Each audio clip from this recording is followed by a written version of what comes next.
ഞാൻ പറഞ്ഞ ഓരോ കാര്യവും സത്യമായില്ലേ?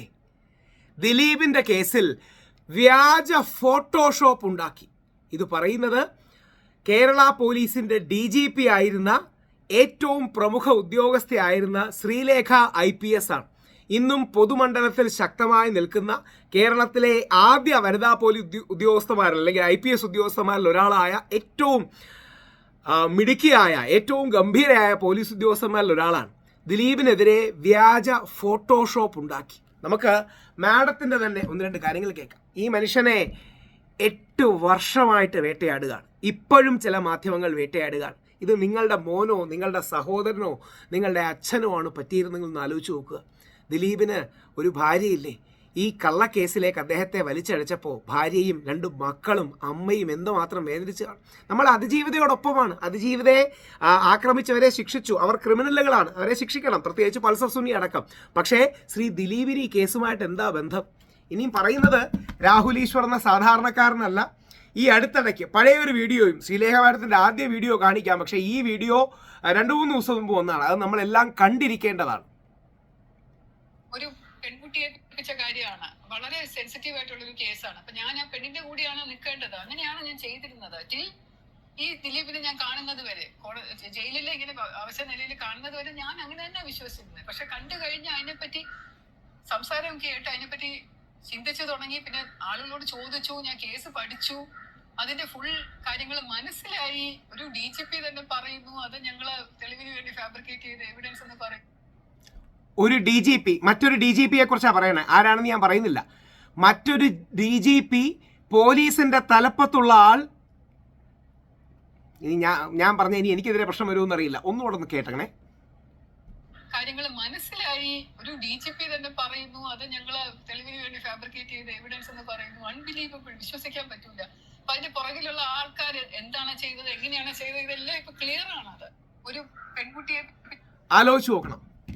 നമ്മുടെ നാട്ടിൽ നടക്കുന്ന കള്ളത്തരങ്ങളുടെ എക്സ്റ്റെൻഡ് എത്രമാത്രമാണെന്ന് ആലോചിച്ച് നോക്കണം. ശ്രീ ദിലീപിനെ ആദ്യം മുതലേ സപ്പോർട്ട് ചെയ്യാൻ ഞാനാണ്. എനിക്കതിൽ അഭിമാനമുണ്ട്. കാര്യം എന്തുകൊണ്ടാണെന്നറിയാമോ? നമ്മൾ നന്മയുടെ കൂടെയാണ്, സത്യത്തിൻ്റെ കൂടെയാണ് നിന്നത്.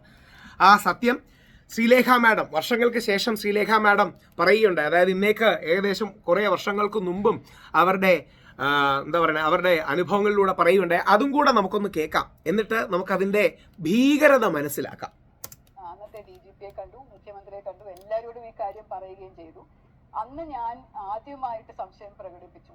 ഇതില് ഈ അറസ്റ്റിനകത്ത് എന്തൊക്കെയോ അസ്വാഭാവികത ഉണ്ട് എന്ന് എനിക്ക് തോന്നുന്നു സാർ. എനിക്കൊന്ന് സാർ ഒന്ന് ശരിക്കും അന്വേഷിക്കാമോ? കാരണം പിന്നീട് ഞാൻ അറിഞ്ഞ കാര്യങ്ങൾ ഇതിന് ശേഷം, ആ വ്യക്തിയെ കണ്ടതിന് ശേഷം ഞാൻ ഇതിനെപ്പറ്റി കുറെ കാര്യങ്ങൾ അന്വേഷിച്ചപ്പോൾ എന്തുകൊണ്ട് ഈ ഫോൺ കൊണ്ടുവന്ന കാര്യത്തെക്കുറിച്ച് പോലീസ് അന്വേഷണം നടത്തിയില്ല? എന്തുകൊണ്ട് ആ എഴുത്ത് പൾസർ സുനി എഴുതി എന്ന് പറയുന്ന എഴുത്ത് പിന്നാലി പുറത്തു വന്ന് പൾസർ സുനി പറഞ്ഞിട്ട് എഴുതിയതല്ല, ഇത് പോലീസ് ഉദ്യോഗസ്ഥർ പറഞ്ഞിട്ട് എഴുതിയതാണ് എന്ന് പറഞ്ഞത് അന്വേഷിച്ചില്ല? ഇതൊക്കെ ഞാൻ ചോദിച്ചപ്പോൾ അന്ന് വന്ന ഒരുപാട് എവിഡൻസിന്റെ കൂട്ടത്തിലുള്ള ഒരു എവിഡൻസ് ആയിട്ട് എന്നെ പോയിന്റ് ഔട്ട് ചെയ്തത് ദിലീപും പൾസർ സുനിയും തമ്മിൽ നിൽക്കുന്ന ഒരു ഫോട്ടോ ഉണ്ട് എന്നാണ്. അതായത് ഏതോ ഒരു ഷൂട്ടിങ്ങിന്റെ സമയത്ത് അവർ തമ്മിൽ ഒരുമിച്ച് നിൽക്കുന്ന, ദിലീപ് വേറൊരാൾ നിൽക്കുന്നു, പുറകിലെങ്ങാണ്ട് പൾസർ സുനി നിൽക്കുന്ന ഒരു ഫോട്ടോ അന്ന് വ്യാപകമായിട്ട് പ്രചരിച്ചിരുന്നു. അപ്പൊ ആ ഫോട്ടോ കാണിച്ചുകൊണ്ട് എന്റെ അടുത്ത് പറഞ്ഞു ഒരു തെളിവുണ്ട് എന്ന് പറഞ്ഞു ഒരു ഉദ്യോഗസ്ഥൻ. അപ്പൊ ഞാൻ പറഞ്ഞു ഇത് കണ്ടാൽ തന്നെ അറിഞ്ഞൂടെ ഇത് ഫോട്ടോഷോപ്ഡ് ആണ് എന്ന് ഞാൻ വെറുതെ പറഞ്ഞപ്പോ അന്ന് ഏറ്റവും സീനിയർ ആയിട്ട് അവിടെ ഉണ്ടായിരുന്ന ഉദ്യോഗസ്ഥൻ പറഞ്ഞു ആ ശരിയാ ശ്രീലേഖ പറഞ്ഞു അത് ഫോട്ടോഷോപ്ഡ് ആണ്, അങ്ങനെ ഒരു എവിഡൻസ് നമുക്ക് ആവശ്യമായിട്ടുണ്ട്, അത് ഫോട്ടോഷോപ്ഡ് ആണ് എന്ന് അംഗീകരിച്ചു. അത് ഞാൻ വെറുതെ പറഞ്ഞ ഒരു കാര്യം ശരിയാണ് എന്ന് അംഗീകരിച്ചത് അതും എനിക്ക് ഞെട്ടലുണ്ടാക്കി. ഞാൻ പറഞ്ഞ ശരി ഫോട്ടോഷോപ്ഡ് ആണോ, ടവർ ലൊക്കേഷൻ എന്ന് ആലോചിച്ച് നോക്കുക. ഫോട്ടോഷോപ്പ് ചെയ്തു. ഈ നാടിൻ്റെ അവസ്ഥ എന്താണ്? നമ്മളൊന്ന് ആലോചിച്ച് നോക്കൂ. അങ്ങനെ ഒരാളെ കുടുക്കാനായി ഫോട്ടോഷോപ്പ് ചെയ്തു എന്ന് പറയുന്നത് അത് നേരിട്ട് കണ്ട് കേട്ട ഇന്നും പൊതുമണ്ഡലത്തിൽ നിൽക്കുന്ന ഒരുപക്ഷെ തിരുവനന്തപുരം മേയറോ അസിസ്റ്റന്റ് മേയറോ ആവോന്നറിയില്ല, അങ്ങനെയാകുന്ന ശ്രീലേഖ മാഡമാണ്. നമ്മുടെ നാട്ടിൽ നടക്കുന്ന കള്ളത്തരങ്ങളുടെ എക്സ്റ്റെൻഡാണ്. ഞാൻ ഒറ്റ ചോദ്യത്തിൽ അവസാനിപ്പിക്കാം. ദിലീപ് എന്ന് പറയുന്ന കേരളത്തിലെ സിനിമാ രംഗം റൂൾ ചെയ്തിരുന്ന ഭരിച്ചിരുന്ന വ്യക്തിയോട് ഇതാണ്, ഈ കള്ളത്തരമാണ് നടത്തുന്നതെങ്കിൽ നിങ്ങൾക്കോ എനിക്കോ നമ്മുടെ മക്കൾക്കോ നീതി കിട്ടുമോ? ശ്രീ ദിലീപിന് ഇത് സംഭവിക്കുകയാണെങ്കിൽ, ഉമ്മൻചാണ്ടി സാറിന് ഇത് സംഭവിക്കുകയാണെങ്കിൽ നിങ്ങൾക്ക്, എനിക്ക്, ഈ നാട്ടിൽ ജനിച്ചു വളർന്ന നമ്മുടെ മക്കൾക്ക് നീതി കിട്ടുമോ? ആലോചിക്കുക, പ്രതികരിക്കുക. അസഭ്യമായിട്ടല്ല, നല്ല രീതിയിൽ പ്രതികരിക്കുക. ഈ നാട് രക്ഷിക്കേണ്ടത് നമ്മുടെ ഉത്തരവാദിത്വമാണ്.